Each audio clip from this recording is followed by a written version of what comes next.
Vidya let's learn ચાલો ભણીએ.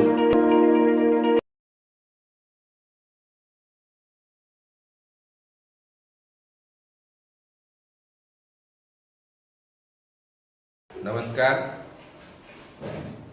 ICT learning lab Gujarat સરકાર એજ્યુકેશન ડિપાર્ટમેન્ટ દ્વારા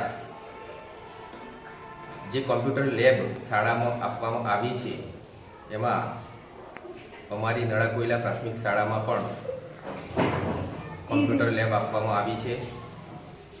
આ ICT learning lab mission school of excellence project અંતર્ગત આપવામાં આવી છે. તેમાં અમે અમારી શાળામાં બાળકોને કોમ્પ્યુટરમાં જે પ્રવૃત્તિઓ કરાવીએ છીએ અને કોમ્પ્યુટર વિશેની આજના આધુનિક યુગમાં 21મી સદીમાં જે આજનું બાળક છે જે શિક્ષણ લઈ રહ્યું છે તે કોમ્પ્યુટરથી પરિચિત થાય, કોમ્પ્યુટરને ઓપરેટ કરતું થાય અને એમાં આવતા જુદા જુદા ફંક્શન, જુદા જુદા સોફ્ટવેર એનો ઉપયોગ કેવી રીતે કરવાનો છે તેની અમે અમારી શાળાના બાળકોને સમજૂતી આપીએ છીએ અને એમની સાથે કોમ્પ્યુટર ઓપરેટ કરાવીએ છીએ. તેની એક ઝલક અમે આપને બતાવીશું. પેઇન્ટ જે પ્રોગ્રામ છે એ કેવી રીતે ઉપયોગ કરવો એના વિશે આજે શીખશે. નમસ્કાર. પેઇન્ટની અંદર જુદા જુદા આકારો આપણે કેવી રીતે બનાવવાના અને એની અંદર કલર કેવી રીતે પૂરવું એ આપણે શીખવાનું છે. તો એ કેવી રીતે કરવાનું છે એનું અહીંયા હું તમને કરીને બતાવું છું. પછી તમારે એ દોરવાનું છે અંદર આકાર. બરાબર? ત્યાં સ્ટાર્ટ મેનુ છે, જોઈ લો. અહીંયા મારું કર્સર અત્યારે હું લઈ જાઉં છું. અહીંયા આ સ્ટાર્ટ મેનુ છે ત્યાં જઈ અને પેઇન્ટ આપણે ઓપન કરીશું. પેઇન્ટ ઓપન થયા પછી આપણે ચિત્ર દોરવાનું છે. એના માટે સૌથી પહેલા શેપની અંદર જવાનું છે અને શેપમાં જઈને રેક્ટેંગલ સિલેક્ટ કરીશું અને નીચે કર્સર લાવશું તો આવું વત્તાની નિશાની વાળું દેખાશે. એને આપણે આટલેક રાખી અને આમ ખેંચીશું અને એક લંબચોરસ આકાર થઈ જાય એટલે આપણે છોડી દઈશું. તો આવો એક લંબચોરસ આકાર અંદર દોરાશે. હવે આ લંબચોરસ આકારમાં આપણે બે લાઈન ડ્રો કરીશું. એટલે આપણે લાઈન સિલેક્ટ કરીએ. ફરીથી શેપમાં જઈ અને લાઈન સિલેક્ટ કરીશું. બરાબર? વચ્ચે રેક્ટેંગલ જે દોર્યો છે, આપણે જે લંબચોરસ દોર્યો છે એ લંબચોરસની જે કાળી પટ્ટી લાઈન દેખાય છે ઉપરની, એમાં બરાબર વચ્ચે જઈ અને શિફ્ટ દબાવીને માઉસની લેફ્ટ કી દબાવી અને નીચે ખેંચતા લાઈન સીધી દોરાશે. જો શિફ્ટ અત્યાર સુધી દબાવેલું રાખવાનું છે. હવે અહીંયાથી આપણે માઉસની અંદર જે લેફ્ટ કી દબાવી હતી એ લેફ્ટ ક્લિક વાળું જે બટન છે છોડી દઈશું અને શિફ્ટ પણ છોડી દઈશું.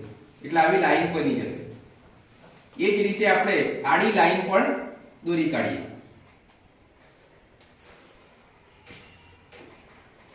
ફરીથી આપણે કાળી લાઈન ઉપર કર્સરને લઈ જઈશું, શિફ્ટ દબાવીશું અને શિફ્ટ દબાવીને માઉસની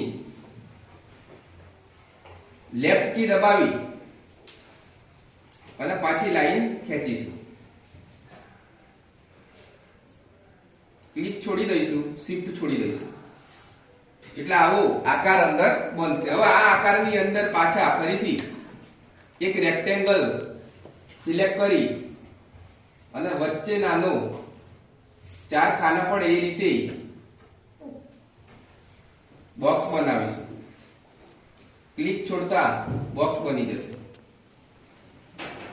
આ એક ચિત્ર બન્યું છે. એ ચિત્રમાં આપણે કલર પૂરવાનો છે. તો હું અહીંયા ફિલ વાળું જે ઓપ્શન છે ટૂલ્સમાં, પેન્સિલની બાજુમાં જુઓ, આ પેન્સિલ છે એ પેન્સિલની બાજુમાં ફિલ એવું લખેલું છે, એના પર ક્લિક કરીશ અને એને નીચે લાવીશ તો આવું ડોલ જેવું દેખાશે. અને આ ડોલ હું લઈ જઈ અને ક્લિક કરીશ ત્યાં જે કલર સિલેક્ટ કર્યો હશે એ પૂરાશે. હું અહીંયા એક કલર સિલેક્ટ કરું છું. અત્યારે કાળો કલર દેખાય છે. હું અહીંયા રેડ કલર સિલેક્ટ કરું છું. જો ટિક કરીએ એટલે અહીંયા કલર રેડ થઈ જાય. હવે આ ડોલને હું લાવીને જે ખાનામાં લઈ જઈને ક્લિક કરીશ એમાં કલર થઈ જશે. ચલો હવે બીજો કલર પૂરીએ. પીળો કલર નીચેવાળા બોક્સમાં. એ જ રીતે બાજુના બોક્સમાં કલર બદલીશું. એ જ રીતે આ બાજુના બોક્સમાં કલર બદલીશું. અંદરના બોક્સમાં પણ કલર આપણે પૂરી દઈશું.